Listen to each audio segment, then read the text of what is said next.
تلنگانہ کا اقلیتی مالیاتی کارپوریشن سرکاری فنڈز میں کمی کی وجہ سے تلنگانہ کی تشکیل کے بعد غیر مؤثر ہو کر رہ گیا ہے۔ ریاست کی اقلیتیں مشکلات کا سامنا کر رہی ہیں۔ چھوٹے کاروبار کی شروعات کے لیے وہ کارپوریشن کی طرف دیکھ رہی ہیں، تاہم قرض حاصل کرنے کی کوئی امید انہیں نظر نہیں آ رہی ہے۔ اقلیتوں کی اسکیمات میں فیس باز ادائیگی، خود روزگار اور ڈرائیور امپاورمنٹ اسکیمات شامل ہیں۔ سماجی جہدکاروں کے مطابق ریاست کی حکومت نے چھوٹے کاروبار کے آغاز کے لیے مسلمانوں کے لیے 50,000 روپے کی رقم کے راست قرض کے طور پر اعلان کیا ہے۔ بینک سے مربوط اسکیمات 50,000 تا 10 لاکھ کے درمیان ہیں۔ ان پر 100 تا 60% کے درمیان سبسڈی دی جا رہی ہے۔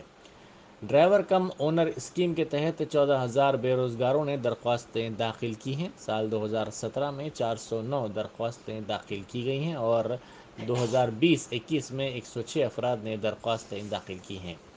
متحدہ ریاست کی تقسیم سے پہلے ریاست میں 21 اسکیمات تھیں، تاہم ریاست میں صرف چند ہی پر عمل کیا جا رہا ہے کیونکہ دیگر اسکیمات کے لیے فنڈز کی کمی ہو رہی ہے۔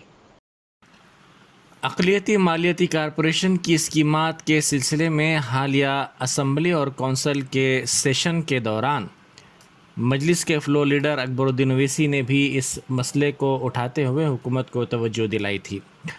انہوں نے کارپوریشن کی نامناسب کارکردگی پر بھی کئی سوال اٹھائے تھے۔ دوسری طرف کونسل میں کانگریس کے رکن جیون ریڈی نے بھی اس مسئلے کو اٹھایا تھا، تاہم ایسا محسوس ہوتا ہے کہ ریاستی حکومت اس اقلیتی مالیاتی کارپوریشن کو مؤثر اور کارکرد بنانے کے لیے سنجیدہ نہیں ہے اور اقلیتی مالیاتی کارپوریشن کے مختلف مسائل اور امور کو حکومت نظر انداز کر رہی ہے۔